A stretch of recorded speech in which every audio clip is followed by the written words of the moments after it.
আজকে আমরা quantitative methods topics এর হাইপোথিসিস টেস্টিং এই রিডিংটা কভার করব ইনশাআল্লাহ।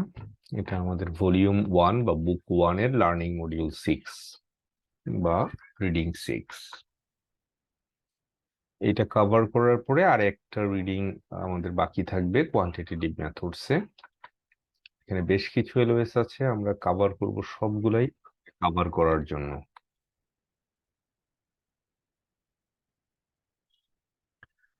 প্রথম LOS define hypothesis, describe steps of hypothesis testing, and interpret the choice of null and alternate hypothesis. So hypothesis is a statement about one or more population. কিরকম হতে পারে যে আমরা হাইপোথিসিস ক্রিয়েট করলাম যে আমাদের সে অ্যাভারেজ রিটার্নের অ্যাভারেজ হচ্ছে সে 10%। তো এইটা আমাদের একটা স্টেটমেন্ট। সো এখানে আমরা হাইপোথিসিসটা তখন কিভাবে করব, এটা দুইটা করা যায়। যে আমরা যদি বের করতে চাই যে রিটার্ন ইজ গ্রেটার দেন 10%, আমরা যদি মনে করি যে average return in Dhaka stock exchange is more than 10%, তাহলে কি হবে? Return is higher than 10%। এখন আমরা যে জিনিসটা আসলে টেস্ট করতে চাই বা যেটা আমরা মনে করছি যে পজিটিভ, সেটা হচ্ছে আমাদের অল্টারনেট হাইপোথিসিস। তখন এটাকে আমরা কি বলবো? অল্টারনেট হাইপোথিসিস বলবো। অল্টারনেট হাইপোথিসিস হচ্ছে সেইটা বা সেই স্টেটমেন্টটা, যে স্টেটমেন্টটা আমরা মনে করছি যে আমরা টেস্ট করার আগেই আমরা চিন্তা করছি যে এটা হবে বা এটা পজিটিভ হতে পারে। তখন আমরা অল্টারনেটটা কি হবে? অল্টারনেটটা হবে হচ্ছে গিয়ে আর is less than or equal to 10%, 10% বা তার কম। এটা হবে অল্টারনেট হাইপোথিসিস। তাহলে স্টেটমেন্ট, হাইপোথিসিসটা কি একটা স্টেটমেন্ট? কিসের স্টেটমেন্ট? একটা পপুলেশন সম্পর্কে, একটা বা একাধিক পপুলেশন সম্পর্কে কোনো একটা স্টেটমেন্ট। সো আমরা যখন স্টেটমেন্টটা তৈরি করি, আমরা স্টেটমেন্টটা দেওয়ার পরে সেটাকে আমরা টেস্ট করতে পারি যে স্টেটমেন্টটা true or false. So hypothesis test করার জন্য, যে টেস্টিং এর কথা বললাম, এই টেস্ট করার জন্য স্টেজগুলা বা স্টেপগুলা কি কি? প্রথমে হচ্ছে আমাকে হাইপোথিসিসটা স্টেট করতে হবে বা বলতে হবে, লাইক আমরা এখানে যেমন বললাম। তারপরে কি করতে হবে? Identify the appropriate test statistics and it's probability distribution.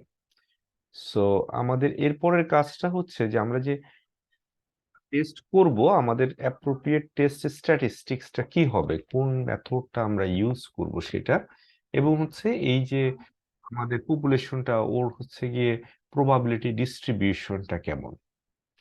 তারপরে কি করব? আমরা সিগনিফিকেন্স লেভেল আমরা আইডেন্টিফাই করব। এই সিগনিফিকেন্স লেভেলটা কি, এটা আমরা পরে দেখব। দেন আমরা একটা ডিসিশন রুল ক্রিয়েট করব যে আমরা কিসের উপরে বেস করে আসলে ডিসিশনটা নিব। কালেক্ট ডেটা, ক্যালকুলেট স্ট্যাটিস্টিক্স, আমরা এগুলাকে থিওরিটিক্যালি করলাম। এবার প্র্যাকটিক্যালি আমরা কাজ করব। প্র্যাকটিক্যালি কাজ করতে গেলে কি করব? আমরা ডেটা কালেক্ট করব এবং ওইখান থেকে এই যে টেস্ট স্ট্যাটিস্টিক্স অ্যাপ্রোপ্রিয়েট কোনটা, সেইটা আমরা এখানে ক্যালকুলেট করব ফিফথ স্টেজে এসে। টেস্ট স্ট্যাটিস্টিক্স ক্যালকুলেট করার পরে তারপরে আমরা এই যে ডিসিশন রুল ইউজ করে একটা স্ট্যাটিস্টিক্যাল ডিসিশন নিব। দেন আমরা কি করব? একটা ইকোনমিক বা ইনভেস্টমেন্ট ডিসিশন নেব। এটা হচ্ছে হাইপোথিসিস টেস্টিং এর স্টেপ গুলা। এগুলো আমরা আরেকটু ইলাবোরেটলি পরে দেখব। তো choice of null or alternate hypothesis, প্রথম কাজটা কি আমাদের? স্টেপ 1 এ কাজ হচ্ছে যে আমরা হাইপোথিসিসটা স্টেট করব। তো হাইপোথিসিসটা দুইটা বলি, একটা হচ্ছে নাল আর একটা হচ্ছে অল্টারনেট। সো আমরা প্রথমে হচ্ছে যেটা করতে পারি সেটা হচ্ছে প্রথমে আমরা অল্টারনেট হাইপোথিসিসটা ক্রিয়েট করতে পারি। অল্টারনেট হাইপোথিসিস কোনটা? যেটা হচ্ছে গিয়ে আমরা অ্যাকসেপ্ট করতে চাই, hypothesis that will be accepted when null is rejected. So আমাদের উদ্দেশ্য হচ্ছে বা আমাদের একটা ধারণা হচ্ছে যে আমরা অল্টারনেট হাইপোথিসিসটা আসলে প্রুফ করতে চাই। আর নাল কি? নাল হচ্ছে হাইপোথিসিস টু বি টেস্টেড, যেটাকে আমরা আসলে উই ওয়ান্ট টু রিজেক্ট, আমরা আসলে এটাকে রিজেক্ট করতে চাই। এখন আমরা হাইপোথিসিস যখন তৈরি করব তখন আমরা কনফিউজড হয়ে যেতে পারি। কনফিউশনটা দূর করার জন্য আমরা যেটা করতে পারি সেটা হচ্ছে নাল হাইপোথিসিস, অলওয়েজ মনে রাখবেন যে নাল হাইপোথিসিসে অলওয়েজ একটা ইকুয়াল সাইন থাকবে। ঠিক আছে? কি থাকবে? নাল হাইপোথিসিসে অলওয়েজ একটা ইকুয়াল সাইন থাকবে, অল্টারনেট হাইপোথিসিসে ইকুয়াল সাইন থাকবে না। তো আমাদের অন্য কিছু মনে না থাকলে আমরা হচ্ছে ইকুয়াল সাইন আছে কিনা এটার উপরে বেস করে আমরা অল্টারনেট কোনটা হবে আর হচ্ছে নাল কোনটা হবে উই ক্যান ফাইন্ড আউট। এখন আমরা এই যে হাইপোথিসিসটা ফর্মুলেট করতেছি, করার সময় আমরা তিনটা ওয়েতে করতে পারি। আমরা জানি যে নালের ক্ষেত্রে সবসময় ইকুয়াল অ্যাটলিস্ট থাকবে আর অল্টারনেটে ইকুয়াল সাইনটা থাকবে না। তো একটা কি হইতে পারে যে, আচ্ছা এখানে আমরা এই সাইনগুলো একটু আগে ক্লারিফাই করি যে থেটা জিরো এটা হচ্ছে হাইপোথেসাইজড ভ্যালু, অর্থাৎ আমরা যেই ভ্যালুটাকে মনে করছি, ধরেন এটা যদি আমরা বলি 10%, এটা হচ্ছে আমাদের হাইপোথেসাইজড ভ্যালু, যে যেটাকে আমরা টার্গেট করে আমাদের হাইপোথিসিসটা তৈরি করছি। সো আমরা যদি 10% হয় হচ্ছে আমার সে hypothesized value, true value of the population parameter, true ভ্যালুটা কি হবে এটা তো আসলে আমার জানা নাই, জানা নাই দেখেই হচ্ছে গিয়ে আমি এটা নিয়ে টেস্ট করছি। তার মানে theta equal to true value equal to hypothesized value. So আমরা ইকুয়াল সাইনে যাচ্ছি। তো আমরা এটাকে যদি একটু ড্র করি, দেখেন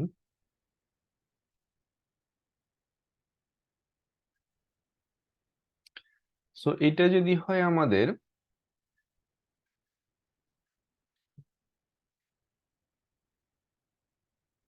থেটা জিরো, সো এটা হচ্ছে 10%। ঠিক আছে? তো আমাদের নাল হাইপোথিসিসটা কি হবে? আমাদের নাল হাইপোথিসিস হচ্ছে theta is not equal two theta zero, বা আমরা বলতে পারি নট ইকুয়াল টু 10%। এটা হচ্ছে আমাদের, sorry, equal to 10%, equal to 10%, এটা হচ্ছে আমাদের নাল হাইপোথিসিস। আর অল্টারনেট হাইপোথিসিস তাহলে কি হবে? Not equal two. ঠিক আছে? অল্টারনেট কি হবে তাহলে? অল্টারনেট হাইপোথিসিস হবে হচ্ছে theta is not equal to 10%। এখন দেখেন, তার মানে হচ্ছে আমাদের যে টেস্ট স্ট্যাটিস্টিক্সটা সেটার যে সংখ্যাটা আসবে সেটা যদি আমাদের এই রেঞ্জের মধ্যে পড়ে তাহলে আমরা কি করতে পারবো না, আমরা হচ্ছে এই নাল হাইপোথিসিসকে রিজেক্ট করতে পারবো না। আর যদি আমাদের টেস্ট স্ট্যাটিস্টিক্সটা এইখানে পড়ে তাহলে কি করতে পারবো, আমরা আমরা নাল হাইপোথিসিসকে রিজেক্ট করতে পারবো, তার মানে অল্টারনেটিভ হাইপোথিসিস ইজ কারেক্ট বলতে পারবো। এখন এখানে দেখেন দুইটা সাইড, আমরা যখন নাল হাইপোথিসিসটা বলতেছি ইকুয়াল টু, তখন দুইটা সাইডে আমাদের অল্টারনেট হাইপোথিসিসটা আছে। তো অল্টারনেট হাইপোথিসিস এখানে এবং এখানে হচ্ছে আমাদের অল্টারনেট হাইপোথিসিস, আর এই রেঞ্জটা হচ্ছে আমাদের নাল হাইপোথিসিস। তো তাহলে আমাদের অল্টারনেট নাল হাইপোথিসিস যদি ইকুয়াল টু হয়, অল্টারনেট হচ্ছে নট ইকুয়াল টু। এখন আসেন আমরা সেকেন্ডটাতে যদি চলে আসি, সেকেন্ডটাতে কি থেটা নাল হাইপোথিসিস হচ্ছে আমাদের theta is less than equal to, less than or equal to hypothesized theta, তাই তো? সেই ক্ষেত্রে কি হচ্ছে? সেই ক্ষেত্রে আপনার এটা চেঞ্জ হয়ে যাচ্ছে, তাই তো?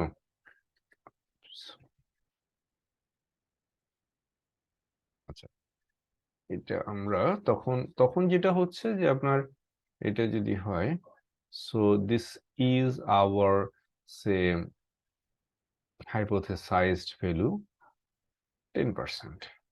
আমরা যখন বলতেছি নাল is less than or equal two, তো আমাদের এখানে আসলে অল্টারনেটটা কি? অল্টারনেটটা হচ্ছে theta is greater then theta 0 or 10%, তাই তো? আমাদের অল্টারনেটটা হচ্ছে রাইট সাইডে। যদি আমাদের টেস্ট স্ট্যাটিস্টিক্স এইখানে রাইটে পড়ে, তাহলে হচ্ছে আমরা বলবো যে null hypothesis rejected, so that alternate hypothesis is true.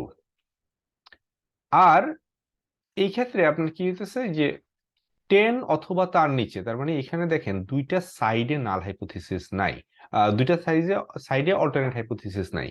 Alternate কোথায় আছে? অল্টারনেট হচ্ছে রাইট সাইডে। আর নাল কোথায় আছে? নাল হচ্ছে আমাদের লেফট সাইডে। তার মানে less than or equal two. So এখানে একটা জিনিস যে খেয়াল করেন যে অলওয়েজ ইকুয়াল টুটা থাকবে, লেস দেন ইকুয়াল টু হতে পারে, অনলি ইকুয়াল টু হতে পারে, গ্রেটার দেন ইকুয়াল টু হতে পারে, ঠিক আছে? সো এটা যদি লেস দেন ইকুয়াল টু হয়, অল্টারনেটটা কি হবে? Greater than. অল্টারনেট হাইপোথিসিসে কখনো ইকুয়াল সাইনটা নাই। এখন নাল যদি হয় গ্রেটার দেন ইকুয়াল টু, তাহলে অল্টারনেট কি হবে? Less then.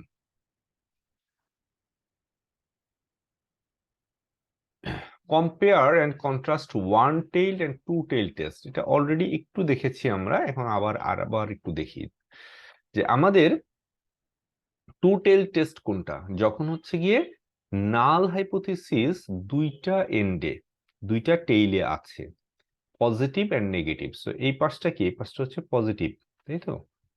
This is positive side and this is negative side. Negative from the mean, mean থেকে এখানে ছোট আর এখানে মিন থেকে বড়, তাই তো? এখন আমাদের যদি অল্টারনেট হাইপোথিসিসটা কি, এখানে মাঝখানে যেটা আছে এটা হচ্ছে আমাদের অল্টারনেট হাইপোথিসিস। এটা কি? থেটা ইকুয়াল টু আমাদের এস্টিমেটেড থেটা, থেটা, তাই তো? সো এখানে হচ্ছে this is our alternate hypothesis. এখন আমাদের টেস্ট স্ট্যাটিস্টিক্সটা যদি এই রিজিয়নে পড়ে, অর্থাৎ এই যে 1.96টা দেখছেন, এটা হচ্ছে ক্রিটিক্যাল ভ্যালু। এই ক্রিটিক্যাল ভ্যালুর মাঝখানে পড়ে, অর্থাৎ যদি আমাদের যে টেস্ট স্ট্যাটিস্টিক সেটা যদি -1.96 থেকে 1.96 এর মধ্যে হয়, তাহলে কি হবে? আমরা ফেইল টু রিজেক্ট, আমরা নাল হাইপোথিসিসকে রিজেক্ট করতে পারবো না।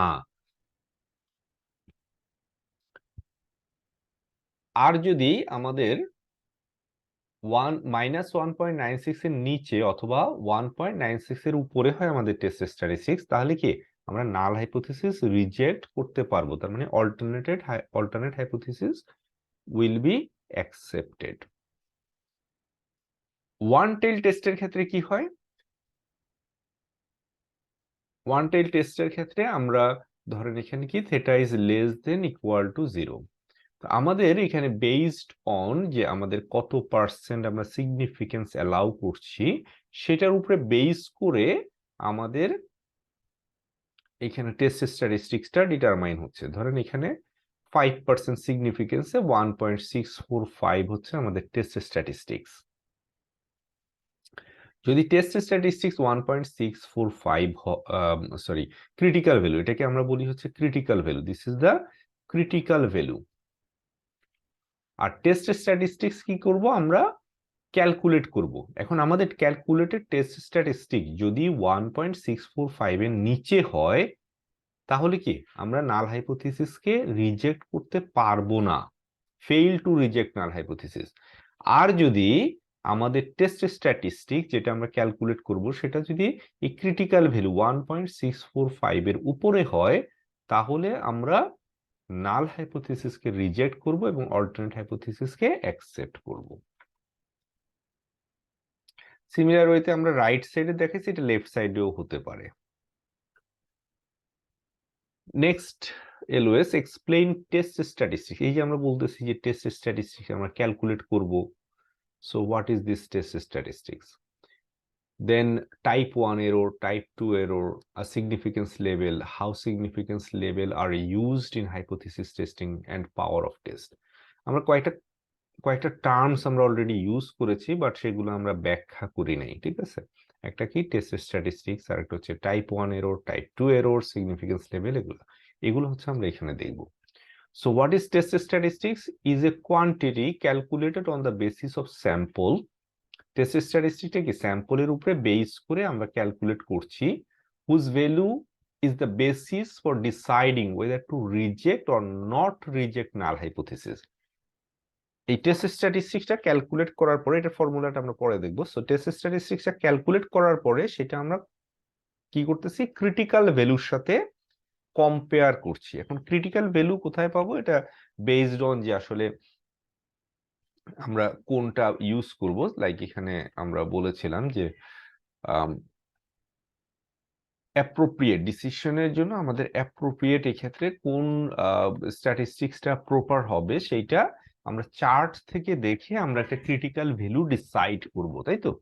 ওই ক্রিটিক্যাল ভ্যালুর সাথে আমরা কম্পেয়ার করব হচ্ছে টেস্ট স্ট্যাটিস্টিক, যেটাকে আমরা ক্যালকুলেট করছি। ক্যালকুলেট করা টেস্ট স্ট্যাটিস্টিক্সকে ওটার সাথে কম্পেয়ার করে আমরা ডিসিশন নিব weather we will reject or accept or fail to reject null hypothesis. To decide whether to reject or not to reject null hypothesis, we compare the computed value of the test statistics to a critical value rejection point for the same test statistics. So এই test statistics এর critical ভ্যালুটা আমরা chart থেকে দেখে আমরা যে calculated ভ্যালুর সাথে কম্পেয়ার করে আমরা ডিসিশন নিব। এটা গেল টেস্ট স্ট্যাটিস্টিক্স। এখন আসেন আমাদের টাইপ 1 এরর আর টাইপ 2 এরর। হ্যাঁ, সো টাইপ 1 এররটা কি? টাইপ 1 এরর হচ্ছে ফলস পজিটিভ। তো আপনার এখানে যেমন এই যে একজন ভদ্রলোক, তাকে ডাক্তার পরীক্ষা করে কি বলতেছে, ইউ আর প্রেগনেন্ট, তাহলে কি এটা ফলস পজিটিভ, তাই তো, দিস ইজ নট ট্রু। তো এরকম ফলস পজিটিভ আপনারা যখন এটা কখনো যদি আপনার মনে করার বা বুঝতে একটু কনফিউজিং হয়ে যায়, তখন আপনার এই ভদ্রলোকের চেহারাটা মনে করতে পারেন, ঠিক আছে। তো ফলস পজিটিভটা হচ্ছে টাইপ 1 এরর, আর টাইপ 2 এররটা কি, ফলস নেগেটিভ। সো ভদ্র মহিলা প্রেগনেন্ট, কিন্তু তাকে বলা হচ্ছে ইউ আর নট প্রেগনেন্ট, তাহলে এটা হচ্ছে কি টাইপ 2 এরর। সো আমরা যখন হাইপোথিসিসকে টেস্ট করি, টেস্ট করতে গেলে আমাদের কিন্তু এখানে ভুল হতে পারে। সো নর্মালি দুই ধরনের ভুল হইতে পারে, একটা হচ্ছে কি টাইপ 1 এরর ফলস পজিটিভ, আরেকটা কি টাইপ 2 এরর বা ফলস নেগেটিভ। অর্থাৎ যখন এটা ট্রু তখন আমরা সেটাকে নেগেটিভ বলতেছি, আর যখন সেটা নেগেটিভ সেটাকে আমরা পজিটিভ বলতেছি। তার মানে পজিটিভ, ফলসলি পজিটিভ বললে সেটাকে বলতেছি টাইপ 1, আর ফলসলি নেগেটিভ বললে সেটাকে আমরা বলতেছি type 2 error.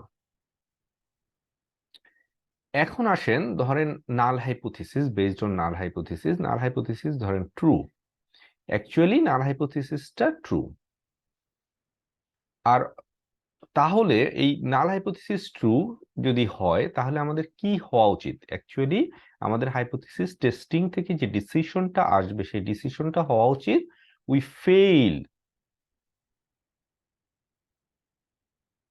Two reject null hypothesis. আমরা নাল হাইপোথিসিসকে রিজেক্ট করতে পারছি না, আমরা রিজেক্ট করতে পারছি না মিনস হচ্ছে নাল হাইপোথিসিস ইজ ট্রু, তাই তো। যদি এটা আমরা রিজেক্ট করতে না পারি, which is correct thing to do, আর হচ্ছে কি আমরা দুইটা জিনিস হতে পারে যে নাল হাইপোথিসিস ট্রু কিন্তু আমরা ফেইল করতেছি two reject, that means we are doing the correct thing, correctly we are failing two reject, because এটা রিজেকশন হওয়ার কথা না, সো দ্যাট আমরা ফেইল করতেছি রিজেক্ট করতে। আরেকটা কি হইতে পারে যে আমরা ভুলবশত রিজেক্ট করে দিলাম নাল হাইপোথিসিস, ঠিক আছে,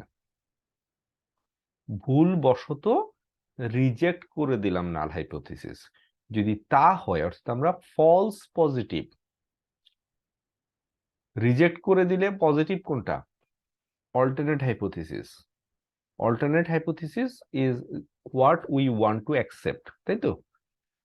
আমরা ফলসলি ভুল করে অল্টারনেটকে অ্যাকসেপ্ট করে ফেলছি, তার মানে আমাদের আসলে অল্টারনেটকে অ্যাকসেপ্ট করার কথা ছিল না, আমাদের অ্যাকসেপ্ট করার কথা ছিল কোনটা, অল্টারনেট নাল হাইপোথিসিসকে, because null hypothesis is true. But আমরা কি করতেছি, ভুল করে রিজেক্ট করে দিচ্ছি নাল হাইপোথিসিস। দ্যাট মিনস আমরা we are accepting the fact the alternate hypothesis true. তাহলে কি এটা একটা ভুল হইলো। এই যে ভুল হওয়ার সম্ভাবনা, এটাকে আমরা বলি হচ্ছে টাইপ 1 এরর। আর এই প্রবাবিলিটি অফ টাইপ 1 এররকে আপনার যে সিম্বল দিয়ে প্রকাশ করা হয় সেটা হচ্ছে আলফা, একটা সাইন ইউজ করা হয়। আর এই যে টাইপ 1 এররের প্রবাবিলিটি, এটা কি বলা হয়েছে, সিগনিফিকেন্স। তার মানে আমরা যখন বলছিলাম যে আমরা ড্র করার পরে যখন বলছিলাম যে 5% সিগনিফিকেন্স লেভেল, তার মানে কি 5% আমরা অ্যাকসেপ্ট করে নিচ্ছি যে 5% ভুল হইতে পারে, টাইপ 1 এরর হতে পারে, যে আমরা ফলস পজিটিভ চলে আসতে পারে। ঠিক আছে, এই সম্ভাবনাকে মেনে নিয়ে আমরা যখন আমাদের হাইপোথিসিস টেস্টটা করছি, তখন সেটাকে আমরা এই যে সিগনিফিকেন্স দ্বারা প্রকাশ করে থাকি। এখন সিগনিফিকেন্স যদি 5% হয়, তার মানে কি কনফিডেন্স হচ্ছে 9%। এই যে আমরা কারেক্টলি ফেইল টু রিজেক্ট নাল। ঠিক আছে, অর আমরা যদি বলতে পারি ট্রু নেগেটিভ। ঠিক আছে, সরি, ট্রু পজিটিভ না, ট্রু পজিটিভ হচ্ছে আপনার রাইটের, অর্থাৎ হচ্ছে ট্রু নেগেটিভ। নাল যখন আসলে এখানে অল্টারনেট, নাল ট্রু মানে কি, মানে হচ্ছে অল্টারনেট ফলস। নাল ফলস মানে হচ্ছে অল্টারনেট ট্রু, তাই তো।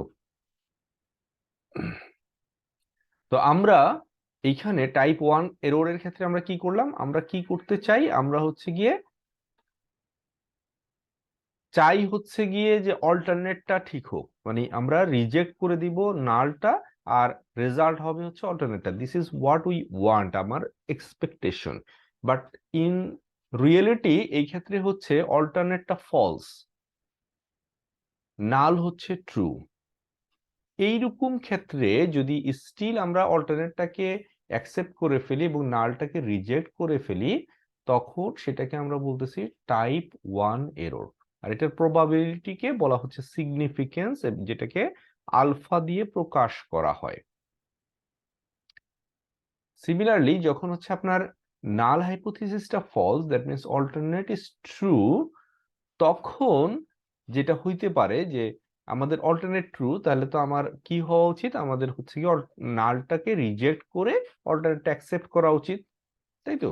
তার মানে এই ক্ষেত্রে যেটা হওয়া উচিত সেটা হচ্ছে this should be the case, যে reject null and accept alternative.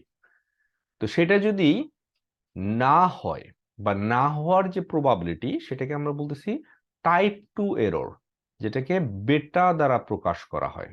Greek symbol বেটা, বেটা দিয়ে প্রকাশ করা হয়।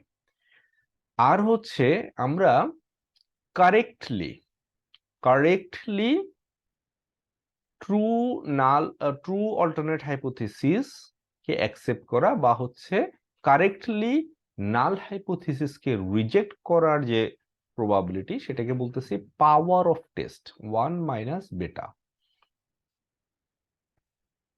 তো আপনার নর্মালি হচ্ছে আমাদের টেস্টগুলোতে আপনি বেশি শুনে থাকবেন হচ্ছে সিগনিফিকেন্স। হ্যাঁ, সিগনিফিকেন্স শব্দটা আপনারা বেশি শুনে থাকবেন। তো সিগনিফিকেন্স হচ্ছে এটাই, যে প্রবাবিলিটি অফ টাইপ 1 এরর। আর টাইপ 2 এররের প্রবাবিলিটিটা ক্যালকুলেট করা is difficult, and then it is not part of CFA level 1 syllabus. But sometime we may face question related to power of the test. Power of the test কি, 1 minus probability of type 2 error। এটা দ্বারা আপনার যেটা প্রকাশ করা হয় সেটা হচ্ছে the probability of correctly rejecting the null hypothesis। Power of test দিয়ে correctly rejecting null hypothesis। এখানে কি null hypothesis false, so that এটাকে রিজেক্ট করাটাই একটা কারেক্ট ডিসিশন, এবং কারেক্টলি সেটা করতে পারার যে প্রবাবিলিটি, সেটাকে পাওয়ার অফ টেস্ট দিয়ে ডিফাইন করা হয়।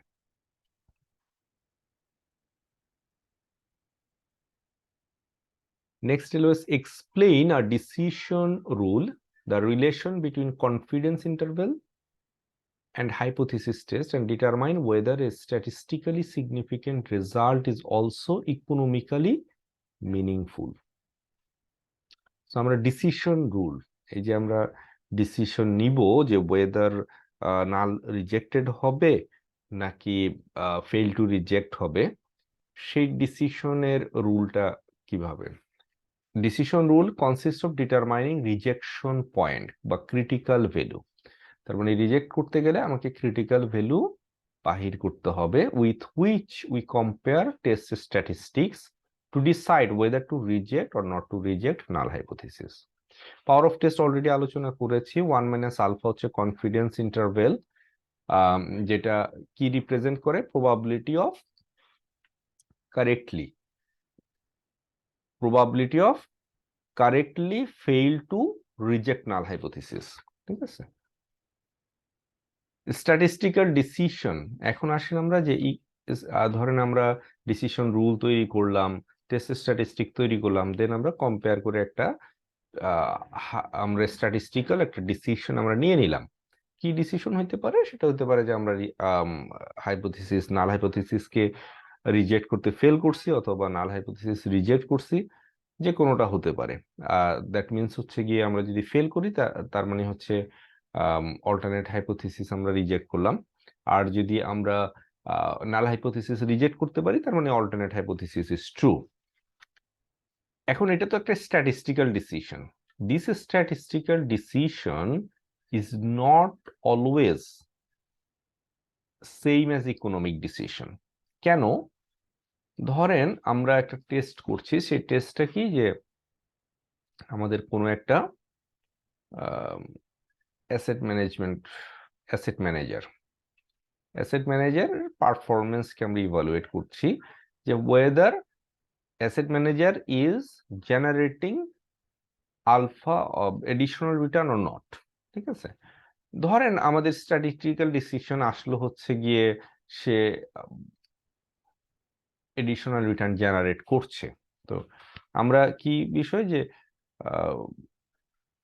এডিশনাল রিটার্ন ধরেন আমাদের যদি হয় হচ্ছে গিয়ে নাল হাইপোথিসিস ইজ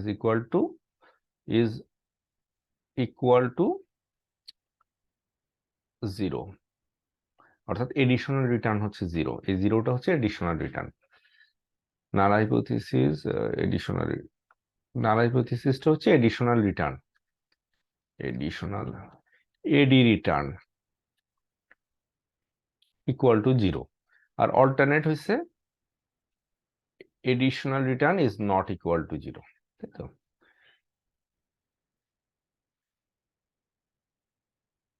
আর আমরা এইভাবেও করতে পারি, is additional return less than or equal to 0, আর হচ্ছে অল্টারনেট হচ্ছে এডিশনাল রিটার্ন মোর দেন 0। তো এখন আমরা যদি নাল হাইপোথিসিসটা রিজেক্ট করতে পারি তার মানে হচ্ছে গিয়ে সে এডিশনাল রিটার্ন ক্রিয়েট করছে। বাট প্রশ্ন হচ্ছে সে এডিশনাল রিটার্ন যদি ক্রিয়েট করে, স্ট্যাটিস্টিক্যাল ডিসিশনে আসলো যে সে এডিশনাল রিটার্ন ক্রিয়েট করছে, আমরা কি তাকে স্ট্রেট ফরওয়ার্ড ফান্ডটা দিয়ে দিব কিনা ম্যানেজ করার জন্য? অ্যান্সার হচ্ছে না, কারণ হচ্ছে economic decision and statistical decision may not be same. কারণ এখানে এই যে অ্যাসেট ম্যানেজার যারটা আমরা এই টেস্টটা করছি, সেই asset manager may be charging some additional fee, extra ফি থাকতে পারে,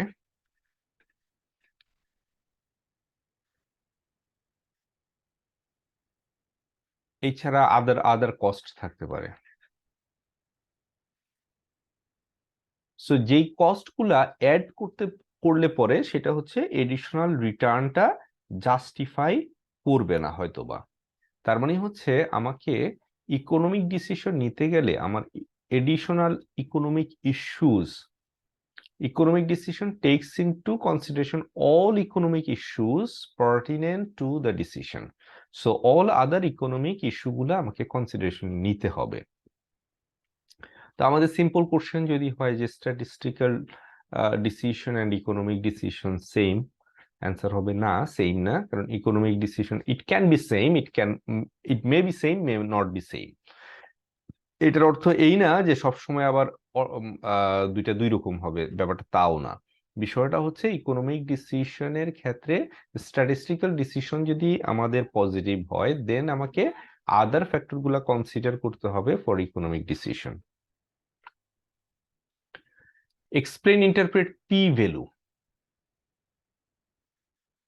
as it relates to hypothesis testing. Hypothesis testing এর ক্ষেত্রে পি ভ্যালুটা কি? আমরা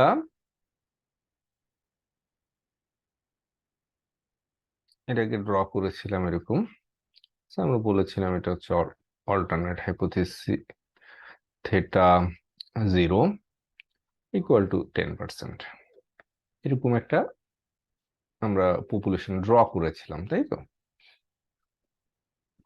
দেন আমরা একটা জিনিস দেখলাম যে সিগনিফিকেন্স লেভেল। সিগনিফিকেন্স লেভেল, বা আমরা যদি এইভাবে দুই সাইডে না দিই, এক সাইডেও দেই, যে 5% সিগনিফিকেন্স লেভেল।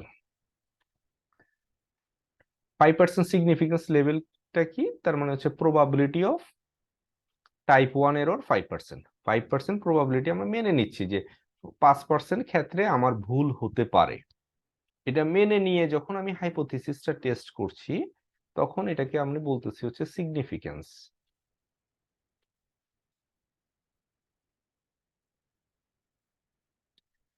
আর এই যে বাকি অংশটুকু, এটাকে আমরা বলতেছি কনফিডেন্স ইন্টারভ্যাল।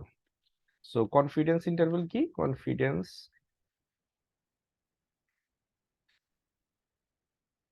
ইন্টারভ্যাল হচ্ছে 1 মাইনাস সিগনিফিকেন্স লেভেল বা alpha equal to 1 minus 0.05 equal to 95% হচ্ছে আমার কনফিডেন্স ইন্টারভ্যাল। এখন পি ভ্যালুর বিষয়টা কি? আমরা টেস্ট স্ট্যাটিস্টিক্স ক্যালকুলেট করে থাকি। নরমালি যেটা করে থাকি সেটা হচ্ছে কি, আমরা এখানে একটা ক্রিটিক্যাল ভ্যালু বাইর করি, তাই তো? ক্রিটিক্যাল ভ্যালু আমরা বের করে নিই, বের করে নিয়ে আমরা বলি যে যদি আমাদের টেস্ট স্ট্যাটিস্টিক্সটা যদি ক্রিটিক্যাল ভ্যালুর থেকে বড় হয়, তাহলে আমরা রিজেক্ট করে দিই নাল হাইপোথিসিস, আর অল্টারনেট হাইপোথিসিসটা আমরা অ্যাকসেপ্ট করে নিই। আর যদি সেটা ক্রিটিক্যাল ভ্যালু থেকে কম হয়, তাহলে কি করি? তাহলে হচ্ছে আমরা বলি যে না, we can not reject null hypothesis, so that this is the thing. এখন প্রশ্ন হচ্ছে, আমরা 5% সিগনিফিকেন্স লেভেলটা কি করতেছি? আমরা আগে বলে দিচ্ছি যে 5% will be the significance level, এবং ওইটার উপরে বেস করে আমরা ক্রিটিক্যাল ভ্যালুটা বের করছি। বাট উই ডোন্ট নো, ধরেন ক্রিটিক্যাল ভ্যালু হচ্ছে 1.96 ফর এক্সাম্পল, কিন্তু আমাদের রেজাল্ট আসলে হচ্ছে 2.02। তো আমরা জানি যে হ্যাঁ, আমরা ফেল টু আমরা নাল হাইপোথিসিস রিজেক্ট করে দিলাম, যেহেতু আমাদের টেস্ট স্ট্যাটিস্টিক্স, ধরেন এই যে টেস্ট স্ট্যাটিস্টিক্স টি স্টেটটা হচ্ছে আমাদের 2.02, আর ধরেন ক্রিটিক্যাল ভ্যালু হচ্ছে 1.96 ফর এক্সাম্পল। তাহলে যেহেতু আমাদের টি স্টেট ইজ হায়ার দেন, তার মানে 2.02 ইজ হায়ার দেন 1.96, আমরা কি করতেছি? রিজেক্ট নাল, তার মানে অ্যাকসেপ্ট অল্টারনেট, তাই তো?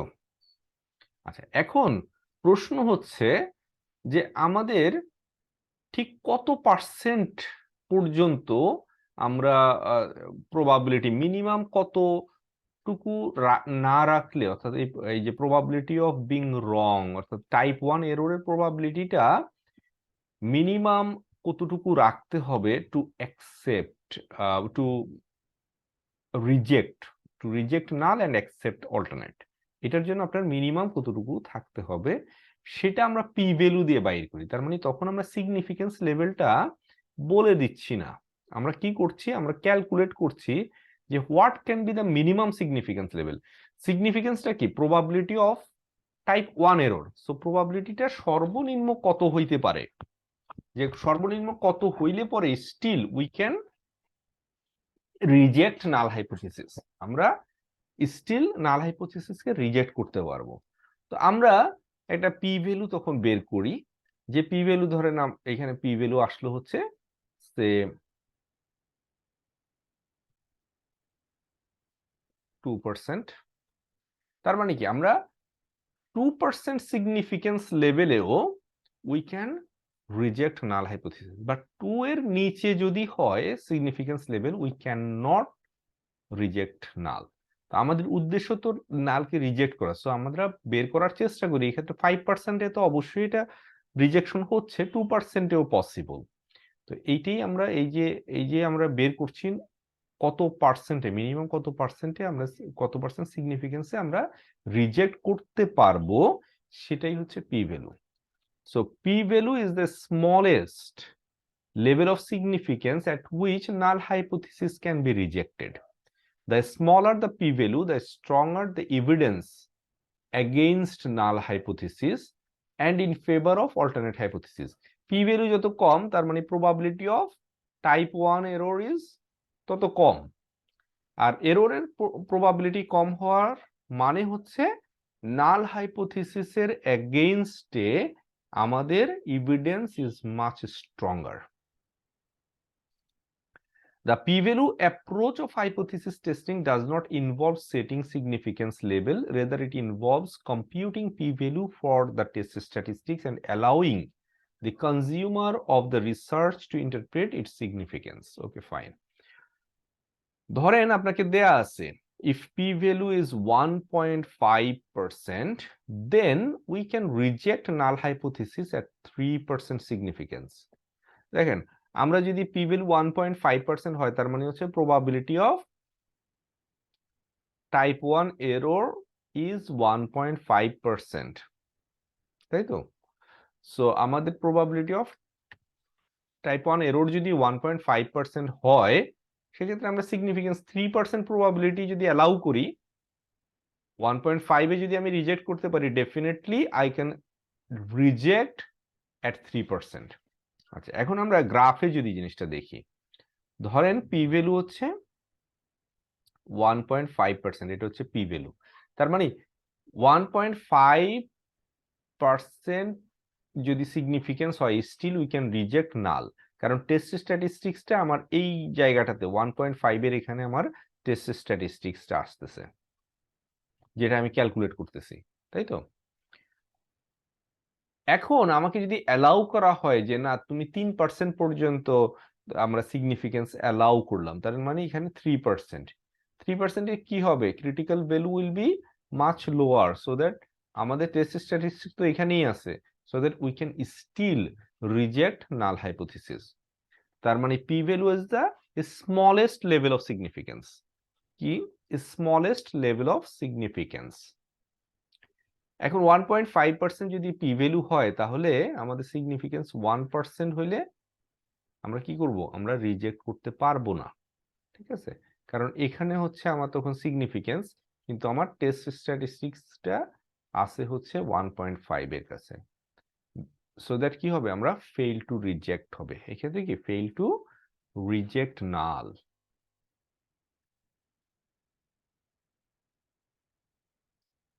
আর এই ক্ষেত্রে উই ক্যান রিজেক্ট নাল।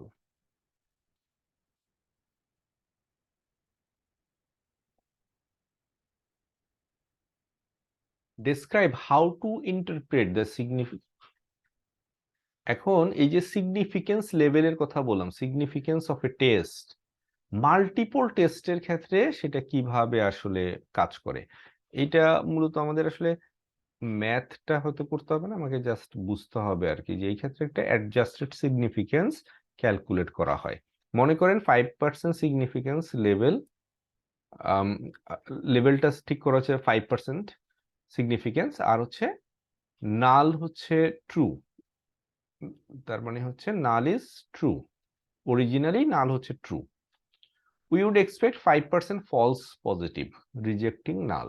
তো আমাদের তো সিগনিফিকেন্স যেহেতু 5%, তার মানে হচ্ছে আমাদের এক্ষেত্রে এক্সপেকটেশন হচ্ছে যে 5% ফলস পজিটিভ হইতে পারে বা টাইপ 1 এরর হতে পারে, অর্থাৎ আমরা ভুল করে নাল হাইপোথিসিসটা রিজেক্ট করে ফেলতে পারি, অল্টারনেট হাইপোথিসিসটা আমরা অ্যাকসেপ্ট করে ফেলতে পারি। সো এইটা আমার হাইপোথিসিসের মধ্যে আমি এটা অ্যালাউ করে নিচ্ছি। এখন এটা তো একটা সিঙ্গেল টেস্টের ক্ষেত্রে, যদি মাল্টিপল টেস্ট হয় তাহলে কি হবে? তাহলে হচ্ছে we can rank their P values from lowest to highest. আমরা মাল্টিপলের ক্ষেত্রে কি করব? প্রত্যেকটা টেস্টের জন্য আমরা পি ভ্যালু ক্যালকুলেট করব। ধরেন টেস্ট 1, 2, 3, 4 এভাবে যতগুলো টেস্ট সেটার জন্য আমরা কি করব? পি ভ্যালুটা বাইর করব। পি ভ্যালু বের করার পরে সেটাকে আমরা র্যাঙ্কিং করব। কিভাবে? পি ভ্যালু লোয়েস্ট থেকে হাইয়েস্ট, এইভাবে আমরা র্যাঙ্কিং করব। র্যাঙ্কিং করার পরে আমরা যে কাজটা করব তখন সেটা হচ্ছে অ্যাডজাস্টেড সিগনিফিকেন্স। অর্থাৎ এই যে পি ভ্যালুটা কি করে? যে স্মলেস্ট সিগনিফিকেন্স লেভেলটা শো করে, বাট এটাকে আমরা সরাসরি ইউজ করব না। আমরা যেটা করব, অ্যাডজাস্টেড একটা সিগনিফিকেন্স লেভেল বের করব, সেটার জন্য একটা ফর্মুলা ইউজ করব। সেই ফর্মুলাটা হচ্ছে alpha into rank of P value divided by number of test. আলফাটা কি? আলফাটা হচ্ছে কি সিগনিফিকেন্স লেভেল। এই যে অরিজিনালি যে সিগনিফিকেন্স লেভেল এটা 5% ইন্টু র্যাঙ্ক, ধরেন যদি সেকেন্ডটা হয় তাহলে র্যাঙ্ক হচ্ছে 2, নাম্বার অফ টেস্ট যদি 30টা হয় তাহলে 30।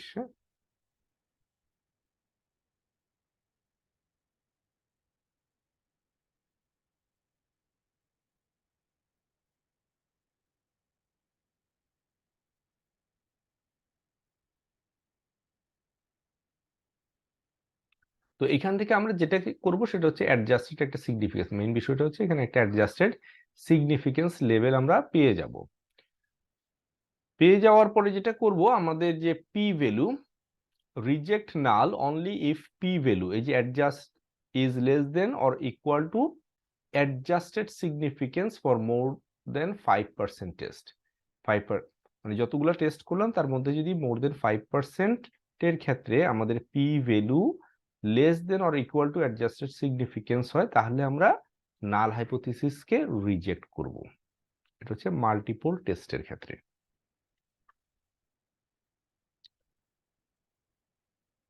এখন আসেন আমরা দেখি identify the appropriate test statistics. ওই যে এর আগে বলছিলাম টেস্ট স্ট্যাটিস্টিক্স এর কথা, এখন আমরা আসলে কিভাবে সেটা ক্যালকুলেট করি সেটা দেখব।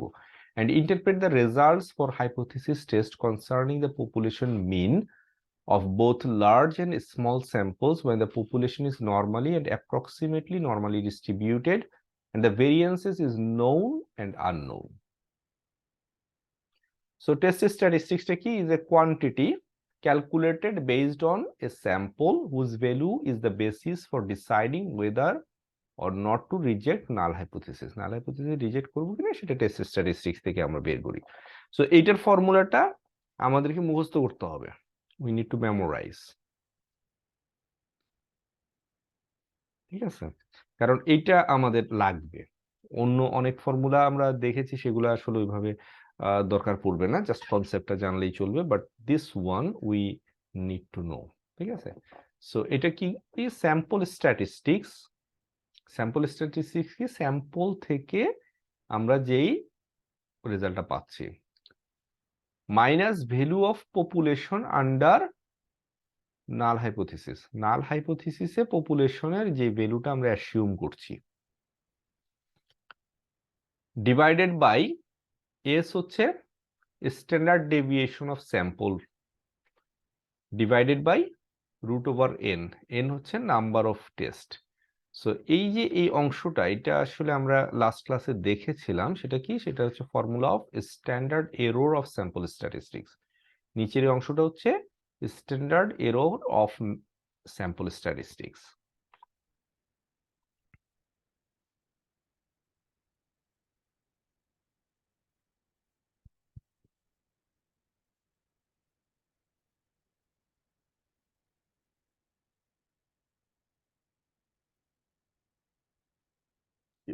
সেকেন্ড।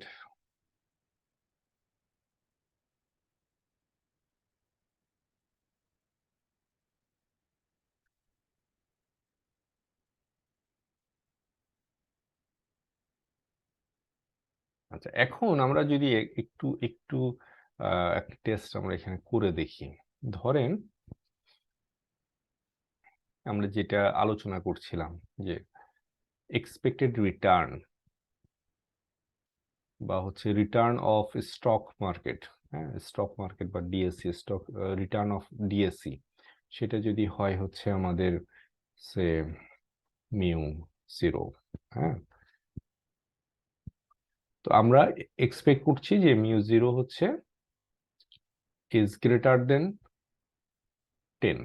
সো আমরা টেস্ট করতে চাচ্ছি এটা 10-এর থেকে বড় কিনা। Zero is 10।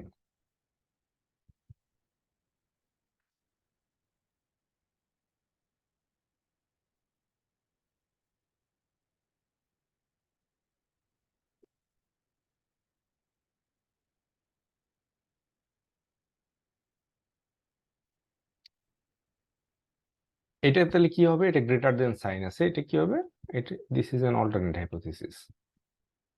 আর তাহলে আমাদের নাল হাইপোথিসিসটা কি হবে, zero is less than or equal to 10।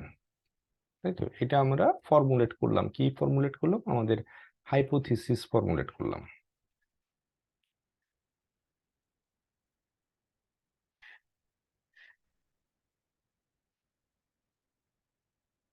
এখন এরপরে আমরা কি করব, আমরা ডিসাইড করব যে কতগুলা আমরা স্যাম্পল এখানে ইউজ করব এবং আমাদের টেস্ট স্ট্যাটিস্টিক্সটা কি হবে। হাইপোথিসিসটা আমরা ডিটারমাইন করলাম, তো আমরা এখানে ডিসাইড করলাম হচ্ছে গিয়ে আমাদের স্যাম্পল হবে হচ্ছে গিয়ে 10টা, আর হচ্ছে কি আমাদের স্যাম্পল সাইজ এন হবে হচ্ছে এখানে ধরেন 10। আর কি, আর হচ্ছে টেস্ট স্ট্যাটিস্টিক্স হবে হচ্ছে টি স্ট্যাটিস্টিক্স। টি স্টেট বা ডিস্ট্রিবিউশনটা হচ্ছে টি ডিস্ট্রিবিউশন।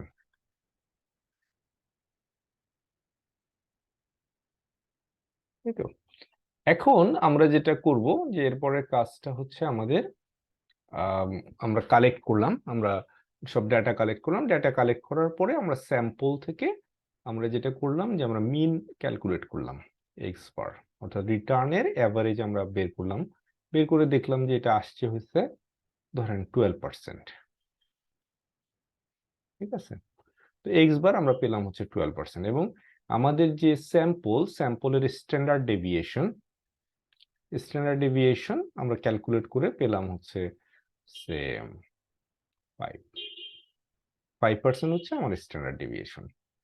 এরপরের কাজটা কি হবে, এরপরে আমরা হচ্ছে কি টেস্ট স্ট্যাটিস্টিক্স বের করব, টেস্ট স্ট্যাট। সো টেস্ট স্ট্যাটটা কি হবে, তাহলে এক্স বার হচ্ছে 12% মাইনাস আমাদের পপুলেশনের মিন, বা হচ্ছে আমাদের আসলে যেটাকে আমরা অ্যাসিউম করতেছি সেটা হচ্ছে 10%, divided by S, divided by N. S কত, এস হচ্ছে 5%, divided by root over N কত, এন হচ্ছে 10। এখন আমরা এখানে ক্যালকুলেট করলাম, ধরেন কত আসবে, 10 রুট ইন্টু 5,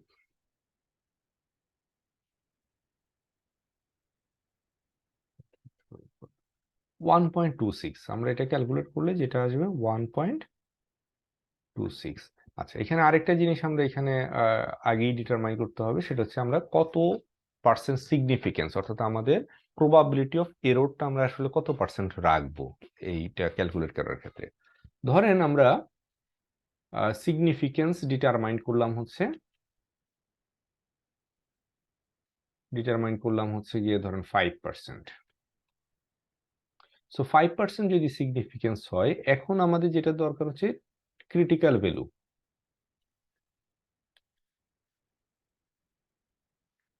ক্রিটিক্যাল ভ্যালু, এখন ক্রিটিক্যাল ভ্যালু আমরা কোথায় পাবো, আমরা চার্ট থেকে ক্রিটিক্যাল ভ্যালু পাবো। সো টি ক্রিটিক্যাল ভ্যালুর আমরা যদি চার্ট, সে আমি চার্টটা বের করছি।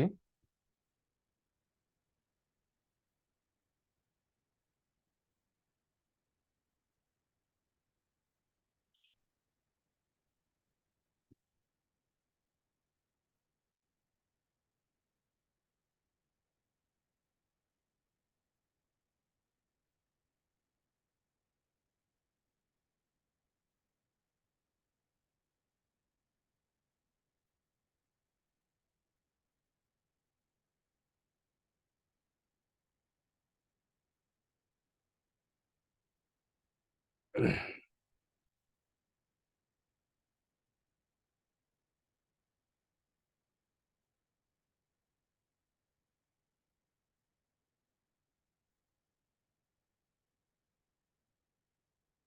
হচ্ছে আমাদের চার্ট। চার্টের মধ্যে আমাদের দেখেন অনেকগুলো টেবিল আছে। একটা হচ্ছে জি টেবিল, দেন হচ্ছে টি ডিস্ট্রিবিউশন। সো আমাদের টি ডিস্ট্রিবিউশনের ক্ষেত্রে এখানে ডিগ্রিজ অফ ফ্রিডম, এখানে দেখেন একটা আছে ডিএফ। ডিএফটা ডিটারমিনেশনের একটা বিষয় আছে। তো আমাদের যদি একটা ভেরিয়েবল থাকে তখন এই যে এখানে আবার একটা জিনিস দেখবেন যে ওয়ান টেইল টেস্ট নাকি টু টেইল টেস্ট। এটা হচ্ছে আপনার ধরেন এই যে আমাদেরটা কি one tail test. One tail test মানে হচ্ছে গিয়ে আমাদের যেটা আমরা বের করতে চাচ্ছি সেটা হচ্ছে এখানে 10%। তো আমাদের এখানে 5% সিগনিফিকেন্স লেভেল, 5% আমাদের সিগনিফিকেন্স, তাই তো? তো আমাদের যদি আমাদের টেস্ট স্ট্যাটিস্টিক যদি লেফট সাইডে থাকে তাহলে আমরা নালটা রিজেক্ট করতে পারবো না। আর যদি আমাদের টেস্ট স্ট্যাটিস্টিক্স এই যে রাইট সাইডে এখানে থাকে, অর্থাৎ টি ক্রিটিক্যালের উপরে থাকে, তাহলে আমরা রিজেক্ট করতে পারবো। তার মানে হচ্ছে গিয়ে আমরা এখানে যেটা হচ্ছে এটা টেস্টটা হচ্ছে ওয়ান সাইডেড বা ওয়ান টেইলড টেস্ট। সো এখানে আবার টু টেইলডেরও আপনার ইয়ে আছে। সো এটা ওয়ান টেইল টেস্টের সিগনিফিকেন্স লেভেল কত পার্সেন্ট আপনার ডিগ্রিজ অফ ফ্রিডম, এই যে এইগুলা হচ্ছে যে সিগনিফিকেন্স লেভেল অফ সিগনিফিকেন্স 0.1, 0.05, 0.025, 0.01। হ্যাঁ, সো আমাদের কি বলছে 5%। 5% মানে হচ্ছে 0.05। This is the rho. তার মানে আমরা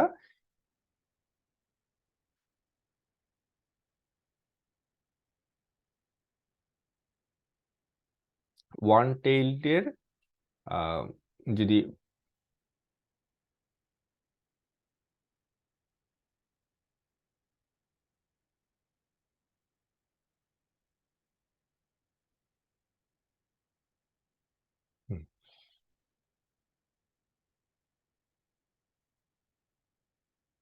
দিস ওয়ান টু টেইলের ক্ষেত্রে এটা হবে হচ্ছে গিয়ে এটাই 0.1টা হবে। কিন্তু আমরা ওয়ান টেইলের ক্ষেত্রে আমরা এখান থেকে আসতেছি, এটা হচ্ছে 5%। তার মানে এই কলামটা আমরা ফলো করব। আর ডিগ্রিজ অফ ফ্রিডম আরেকটা প্রশ্ন হচ্ছে ডিএফ। ডিএফটা কত হবে আমাদের এই টেস্টের ক্ষেত্রে? যেহেতু একটা ভেরিয়েবল সেহেতু এখানে ডিগ্রিজ অফ ফ্রিডম হবে হচ্ছে n-1। So number of test আমরা কত বলছি? 10টা। তাহলে 1 মাইনাস করলে হবে হচ্ছে 9। সো আমাদের এখানে ডিএফ কত? তাহলে ডিএফ হচ্ছে আমাদের 9। সো এইটা হচ্ছে 9। এখন আসেন আমরা এখান থেকে আমরা ফাইন্ড আউট করতে পারি যে কত আমাদের, তাহলে টি ক্রিটিক্যাল কত? ক্রিটিক্যাল আমাদের এই ক্ষেত্রে হচ্ছে 1.8331। 1.8331। সো আমাদের এইখানে যদি আমরা চলে আসি যে আমাদের এক্ষেত্রে টি ক্রিটিক্যাল ভ্যালু কত? 1.8331। আর আমাদের টেস্ট স্ট্যাটিস্টিক্স কত? 1.26। তাহলে আমাদের কি টেস্ট স্টেট বা T stat is less than T critical. তো আমরা যদি গ্রাফে দেখি, ধরেন দিস ইজ দ্য গ্রাফ, তাই তো? এখানে হচ্ছে 5%, 5% সিগনিফিকেন্স। তো আমাদের ক্রিটিক্যাল ভ্যালু হচ্ছে 1.8331, কিন্তু আমাদের টি স্ট্যাটিস্টিক্স কত? 1.26। তার মানে কি এটা লেফট সাইডে পড়ছে, এটা হচ্ছে এখানে আছে। তাহলে এখানে যদি আমাদের টেস্ট স্ট্যাটিস্টিক্সটা পড়ে সেক্ষেত্রে কি আমরা ফেইল টু রিজেক্ট। তাহলে আমাদের এখানে ডিসিশনটা কি হবে? ডিসিশন হচ্ছে ফেইল টু রিজেক্ট নাল।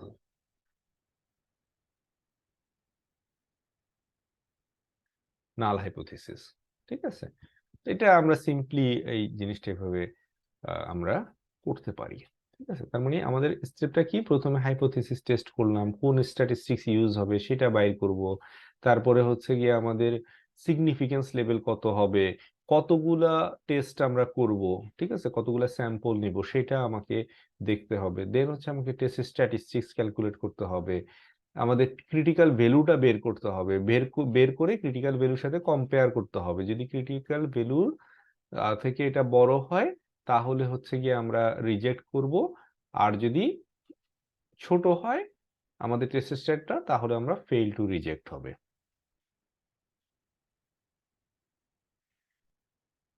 এখন প্রশ্ন হচ্ছে যে আমাদের কখন কোন টেস্টটা অ্যাপ্রোপ্রিয়েট হবে, জি টেস্ট কখন আর টি টেস্ট কখন মেইনলি। সো আমরা যখন একটু আগে করলাম সেটা আমরা টি টেস্ট দেখলাম, বাট আমরা চার্টের মধ্যে দেখলাম যে জি স্ট্যাটিস্টিক্সেরও একটা টেবিল আছে, ঠিক আছে। তো আমরা কখন আসলে জি স্ট্যাটিস্টিক্স টেবিল থেকে ভ্যালুটা নিব আর কখন নিব হচ্ছে টি স্ট্যাট থেকে, টি টেবিল থেকে, কোনটা থেকে নিব বা কোনটা ইউজ করব সেটার জন্য আমাদের একটা সিম্পল একটা বিষয় আছে যে আমাদের এটা ডিপেন্ড করে হচ্ছে কি আসলে ডিস্ট্রিবিউশনটার উপরে আর ভেরিয়েন্সের উপরে, ঠিক আছে। তো আমাদের স্যাম্পল সাইজের উপরে, সো যদি এমন হয় যে ডিস্ট্রিবিউশনটা নর্মাল, হ্যাঁ, বলা থাকলো যে ডিস্ট্রিবিউশনটা নর্মাল ডিস্ট্রিবিউশন এবং ভেরিয়েন্স আমাদের নোন, সেই ক্ষেত্রে আমরা স্যাম্পল সাইজ যাই হোক না কেন আমরা জি স্ট্যাটিস্টিক্স ইউজ করব।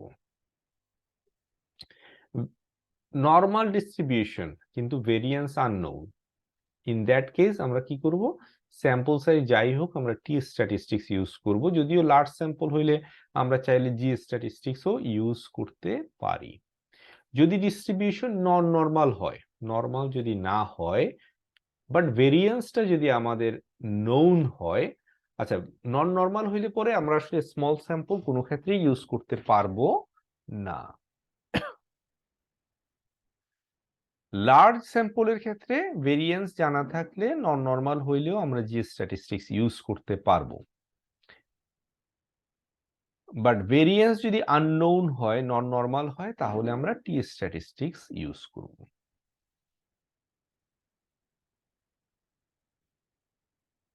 নেক্সট বলছে identify the appropriate test statistics and interpret the results for hypothesis test equality equality of population means of two at least approximately normally distributed population based on independent random samples with equal assumed variances. So দুইটার equality আমরা যখন test করব, ঠিক আছে, independent স্যাম্পলে যদি equal variance হয় আর একটা হচ্ছে আনইকুয়াল ভেরিয়েন্স হয়, সেই ক্ষেত্রে আমরা টি স্টেট ইউজ করব। সেটার একটা ফর্মুলা এখানে আছে, যে ফর্মুলাটা আমার কাছে মনে হয় যে মুখস্থ করাটা খুব জরুরি না, ঠিক আছে।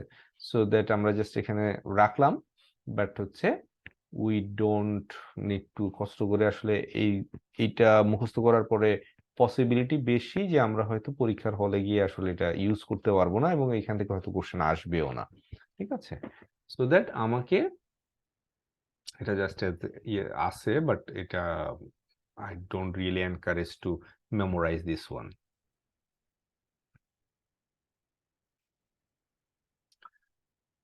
সো আমরা যেটা করব এখান থেকে যেটা দেখবো যে সেটা হচ্ছে গিয়ে ইকুয়ালিটির জন্য আমরা এক্ষেত্রে ইকুয়াল ভেরিয়েন্স হোক আনইকুয়াল ভেরিয়েন্স হোক আমরা টি স্ট্যাটিস্টিক্সটা ইউজ করব।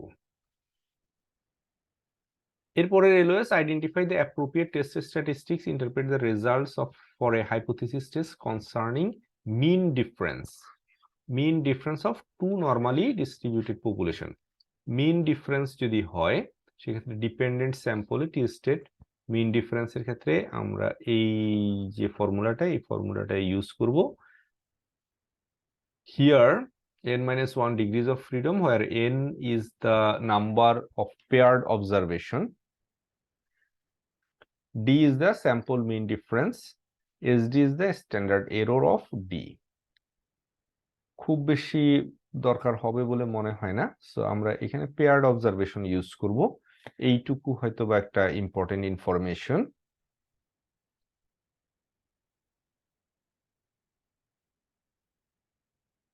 সো মিন ডিফারেন্সের ক্ষেত্রে মিন ডিফারেন্স যদি বলে সেই ক্ষেত্রে আমরা কি করব, টেস্ট স্ট্যাটে আমরা পেয়ার্ড অবজারভেশনস ইউজ করব।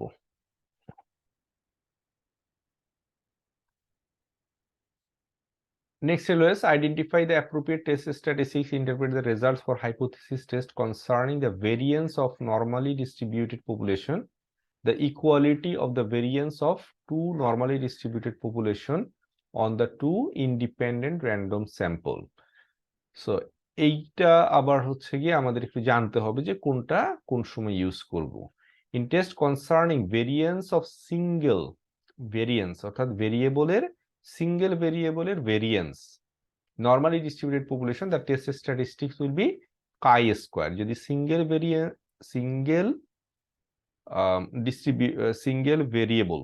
ভেরিয়েবলের ভেরিয়েন্সের টেস্ট করি আমরা, সেই ক্ষেত্রে আমরা যেটা ইউজ করব সেটা হচ্ছে chi-square। ডিগ্রিজ অফ ফ্রিডম কত? n-1 degrees of freedom. Degrees of freedom হবে n-1, আর আমরা ইউজ করব কি?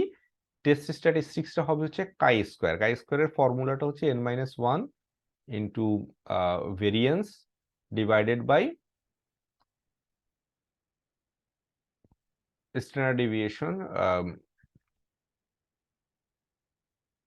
Deviation square. Standard deviation square বলতে হচ্ছে এটা যে স্যাম্পলের ভেরিয়েন্স, আর এটাও ভেরিয়েন্স, কিন্তু হচ্ছে এটা পপুলেশনের ভেরিয়েন্স। একটা হচ্ছে পপুলেশনের ভেরিয়েন্স আর একটা হচ্ছে স্যাম্পলের ভেরিয়েন্স। এনিওয়ে আমাদের ফর্মুলাটা হয়তো ইউজ করতে হবে না, আমাদের যে জিনিসটা মেইনলি জানতে হবে যে সিঙ্গেল ভেরিয়েবলের ভেরিয়েন্সের টেস্টের ক্ষেত্রে আমরা কি ইউজ করব? chi-square। ঠিক আছে, কখন আমরা chi-square ইউজ করব এইটুকু মনে রাখলে আমার মনে হয় যে যথেষ্ট হবে। আচ্ছা, for test concerning differences between the variances of two normally distributed population based on two random independent samples, the appropriate test statistic হচ্ছে F test। আচ্ছা, এটার না F টেস্টের আবার ফর্মুলাটা আপনার মুখস্থ রাখতে হবে, ঠিক আছে? সো যদি দুইটা ভেরিয়েবল হয় এবং তার ভেরিয়েন্সের আমরা টেস্ট করি, তাহলে আমরা যেটা ইউজ করব সেটাকে বলা হয়েছে F টেস্ট। F টেস্ট হচ্ছে আপনার ভেরিয়েন্স 1 এর ভেরিয়েবল 1 এর ভেরিয়েন্স ডিভাইডেড বাই ভেরিয়েবল 2 এর ভেরিয়েন্স, দুইটার যে রেশিও সেটাই হচ্ছে F test, the ratio of sample variances. ঠিক আছে, রেশিও, এফ টেস্টটা কি? Ratio of sample variances. Next LOS compare and contrast parametric non-parametric test and describe situation where each is the more appropriate type of test. So parametric আর হচ্ছে non parametric. Parametric টেস্টটা হচ্ছে আপনার যখন আমাদের ডিস্ট্রিবিউশনের ক্ষেত্রে number থাকবে, হ্যাঁ, নাম্বারটাকে আমরা টেস্ট করতে পারবো, তখন সেটাকে বলে parametric test. Parametric test is a hypothesis test concerning parameter or a hypothesis test based on specific distribution assumption। সে আমরা মিনের আমরা টেস্ট করতেছি বা ভেরিয়েন্সের টেস্ট করতেছি, সেটা হচ্ছে parametric test. In contrast, a non-parametric test either is not concerned with parameter or makes minimal assumption about population from which the sample comes। non-parametric টেস্টের একটা উদাহরণ হচ্ছে স্পিয়ারম্যান কোরিলেশন টেস্ট, তারপর হচ্ছে র্যাঙ্ক কোরিলেশন টেস্ট। হ্যাঁ, A non-parametric test is primarily used in three situations. কখন আমরা non-parametric use করি? যখন data do not meet distribution assumption, data are given in ranks, র্যাঙ্কে যদি দেয়া থাকে। When hypothesis we are addressing does not concern a parameter, যদি parameter না থাকে, ডিস্ট্রিবিউশন assumption গুলা মিট না করে, ডিস্ট্রিবিউশনাল assumption টেস্টের জন্য যে ডিস্ট্রিবিউশনাল assumption আছে সেটা যদি মিট না করে, বা ডেটাগুলো যদি র্যাঙ্ক আকারে দেয়া থাকে, তখন আমরা নন প্যারামেট্রিক টেস্ট ইউজ করে থাকি।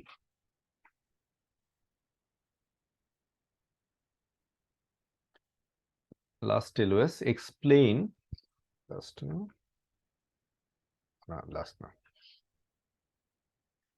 explain parametric and non-parametric test of hypothesis that the population correlation coefficient equal 0 and determine whether the hypothesis is rejected at a given level of significance. So hypothesis for population correlation coefficient, পপুলেশনের correlation coefficient যদি 0 হয়, হ্যাঁ,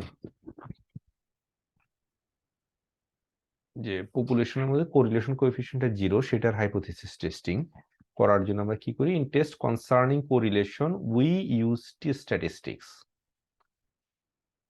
to test whether a population correlation coefficient is significantly different from 0. তার মানে significantly যদি different হয়, তাহলে তার মানে কি দুইটার মধ্যে কোরিলেশন আছে। আর যদি সিগনিফিকেন্টলি 0 থেকে ডিফারেন্স না হয়, তার মানে দুইটার মধ্যে কোরিলেশন নাই, তার মানে there is correlation of 0. If we have n observations for two variables, these test statistics have t distribution with n minus 2 degrees of freedom. এখানে আপনি এই যে ডিগ্রিজ অফ ফ্রিডমটা যখন বের করে, তখন একটা জিনিস খেয়াল রাখবেন, এটা যেমন দুইটা ভেরিয়েবল, তখন কি হয়? n মাইনাস 2 কেন? এই 2 মানে হচ্ছে দুইটা ভেরিয়েবল, অবজারভেশন থেকে নাম্বার অফ ভেরিয়েবলটা মাইনাস করে ডিগ্রিজ অফ ফ্রিডমটা বের করে। সো এখানে ফর্মুলাটা হচ্ছে আর হচ্ছে স্যাম্পলের কোরিলেশন, দুইটা স্যাম্পল দুইটা ভেরিয়েবলের যে কোরিলেশন সেটা, into root over n minus 2 divided by root over 1 minus correlation square. This test statistics follows T distribution with n minus 2 degrees of freedom. এটা হচ্ছে আপনার ফর্মুলাটা মুখস্থ করতে হবে কিনা কখনো কখনো দরকার হইতে পারে, বাট যদি কষ্ট হয় মুখস্থ, আমার মনে হয় যে এইগুলা থেকে রেদার দেন ম্যাথমেটিক্যাল, এখানে হয়তো কনসেপচুয়াল কোশ্চেন হওয়ার পসিবিলিটিটা আমার মনে হয় একটু বেশি।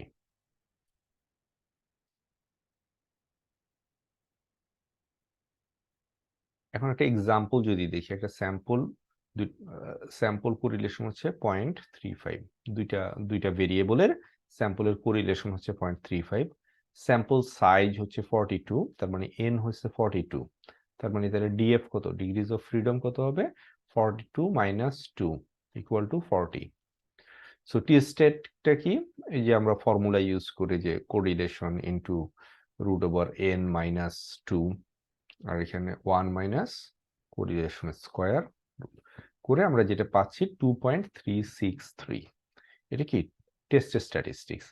এখন আমরা এটা level of significance for two tail টেস্টের আমরা টি যে আমাদের, যদি আমরা ওই আবার টেবিলটা দেখি একটু, এখানে কি আমরা ডিগ্রিজ অফ ফ্রিডম, এক্ষেত্রে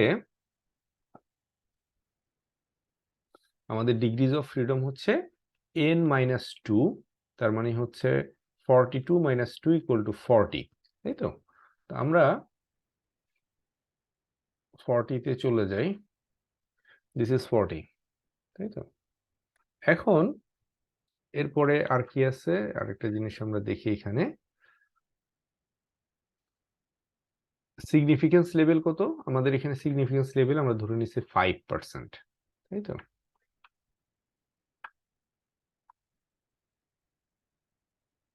তো 5%-এ আপনার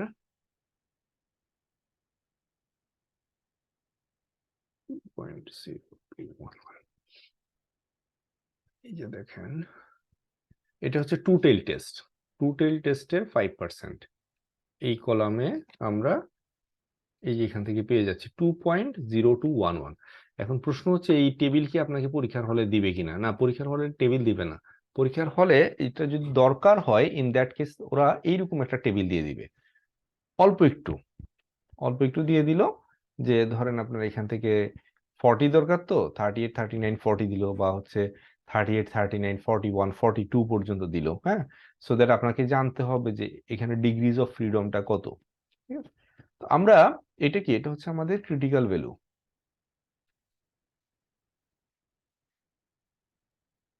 তাহলে এইখানে দেখেন যে ক্রিটিক্যাল ভ্যালুটা কি, ক্রিটিক্যাল ভ্যালু থেকে আপনার test statistics higher. Test statistic যখন আমার ক্রিটিক্যাল ভ্যালু থেকে হায়ার হবে, তাহলে কি হবে? আমি রিজেক্ট করে দিব নাল হাইপোথিসিস, তাই তো? তার মানে alternate hypothesis is true. Alternate hypothesis true হওয়ার অর্থ হচ্ছে দেয়ার ইজ সিগনিফিকেন্ট কোরিলেশন। তার মানে conclude that correlation is not equal to 0। যদি নট ইকুয়াল টু 0 হয় তার মানে ওদের মধ্যে একটা পজিটিভ কোরিলেশন আছে। আচ্ছা, non parametric test, we can use Spearman rank correlation test. যদি নন প্যারামেট্রিক হইতো তাহলে আমরা to check whether two sets of ranks are correlated. দুইটা সেট যদি দুইটা ভেরিয়েবল যদি থাকে এবং তারা দুইটা সেট অফ র্যাঙ্কিং যদি থাকে, দুইটা কোরিলেটেড কিনা সেটা চেক করার জন্য র্যাঙ্কিং থাকলে সেক্ষেত্রে আমরা স্পিয়ারম্যান র্যাঙ্ক কোরিলেশন ইউজ করতে পারি। Last LOS, explain test of independence based on contingency table data.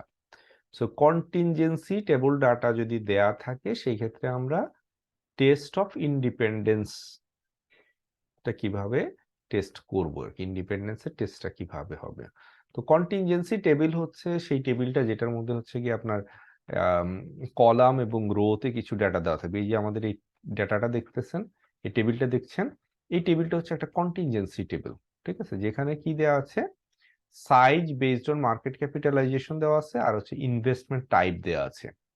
So কলামে দেওয়া আছে কি যে মার্কেট ক্যাপিটালাইজেশন অনুযায়ী সাইজ, আর হচ্ছে রোতে দেওয়া আছে হচ্ছে গিয়ে ইনভেস্টমেন্ট টাইপ, তাই তো। If we want to test whether there is a relationship between size and investment type, এই যে সাইজ এবং ইনভেস্টমেন্ট টাইপের মধ্যে রিলেশন আছে কিনা সেটা যদি আমরা টেস্ট করতে চাই, we can perform a test of independence using non-parametric test statistics, that is chi-square distributed. So chi-square distributed use করে আমরা এই ক্ষেত্রে যখন আমাদের কন্টিনজেন্সি টেবিল দেওয়া থাকলে আমরা chi-square distributed ইউজ করে আমরা টেস্ট করতে পারি যে আমাদের যেই ডেটাগুলো আছে সেগুলা ভেরিয়েবলগুলো আমাদের ইন্ডিপেন্ডেন্ট কিনা, ঠিক আছে। ইন্ডিপেন্ডেন্স টেস্ট করা যায় chi-square distributed দিয়ে। এই ফর্মুলা মুখস্থ করার দরকার আছে কিনা I don't know, বাট আমার মনে হয় না দরকার আছে, ঠিক আছে। এটা মুখস্থ না করেও আমাদের কাজ মনে হয় চলে যাবে। সো এই ক্ষেত্রেও আমাদের যেটা করতে হয় যে প্রথমে হাইপোথিসিসটা ডিটারমাইন করতে হবে কি, যেমন ETF size and investment types are not correlated, not related, so this classifications are independent. আর একটা হচ্ছে অল্টারনেট কি, যে তারা রিলেটেড, সো এটা নট ডিপেন্ডেন্ট। নাল আর অল্টারনেট আমরা আইডেন্টিফাই করলাম। দেন হচ্ছে আমাদের টেস্ট স্ট্যাটিস্টিক্সটা ডিটারমাইন করলাম হচ্ছে chi-square distributed। Specify level of significance, সিগনিফিকেন্সটা আমরা ডিটারমাইন করলাম 5%, দ্যাট মিনস হচ্ছে there is we are accepting 5% chance of being having like type 1 error. State that decision rule, decision রুলটা আমরা নিলাম হচ্ছে 4 degrees of freedom and one sided test with a 5% level of significance, critical value বাই করলাম হচ্ছে 9.4877। তো এই যে আমাদের এই ভ্যালুটা 9.4877 সেটা আমরা হচ্ছে কি এই যে এক্সেল বা পাইথন থেকেও আমরা আসলে বের করতে পারি, যদিও আমাদের পরীক্ষার হলে আর পাইথন এক্সেল কিছুই ব্যবহার করতে হবে না বা ওখানে অপশনটা থাকবে না, so that we will not have to do that, but চাইলে এখানে জাস্ট দেওয়া আছে যে কিভাবে আমরা করতে পারি।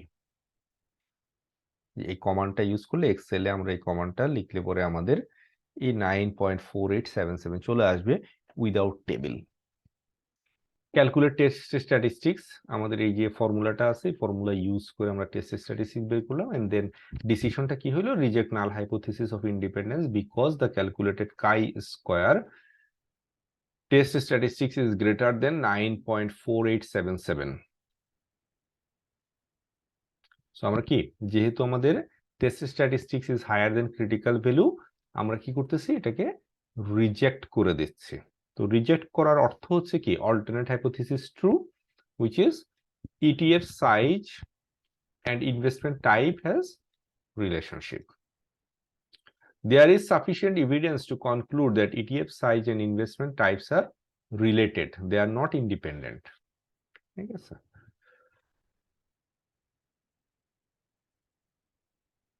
সো ফার এই পর্যন্তই। একটু ডেফিনেটলি একটু হায়ার লেভেলের কনসেপ্ট, অনেক ক্ষেত্রে স্ট্যাটিস্টিক্স এর আইডিয়াটা খুব বেশি না থাকলে হয়তো একটু difficult, but the thing is যে অনেক ফর্মুলা টর্মুলা আছে, সবকিছু যে মুখস্থ করতে হবে তা না। কয়েকটা ইম্পর্টেন্ট লাইক টেস্ট স্ট্যাটিস্টিক্স যেটা, ওইটা ক্যালকুলেট করার জন্য যে ফর্মুলাটা, that means X bar minus mu divided by sample standard deviation divided by root over N, অর্থাৎ টেস্ট স্ট্যাটিস্টিক্স ক্যালকুলেট করাটা সে এই ফর্মুলাটা আপনাদের মুখস্থ রাখতে হবে। ঠিক আছে, তারপরে কোনটা টাইপ 1 এরর, টাইপ 2 এরর, এগুলো আসলে জানতে হবে। এগুলো হচ্ছে মেজর। আর হচ্ছে গিয়ে আপনার এফ টেস্টের ফর্মুলাটা একটু জানবেন, আর কখন কোন টেস্টটা ইউজ করতে হবে এইগুলা জানতে হবে। আর এইগুলো আপনার কিন্তু এন্ড অফ চ্যাপ্টার কোশ্চেন গুলো যদি প্র্যাকটিস করেন দেখবেন যে অনেকটাই আপনাদের গ্রিপের মধ্যে চলে আসবে। কোশ্চেন করতে করতে আপনাদের এগুলা দেখা যাবে নলেজের মধ্যে চলে আসবে।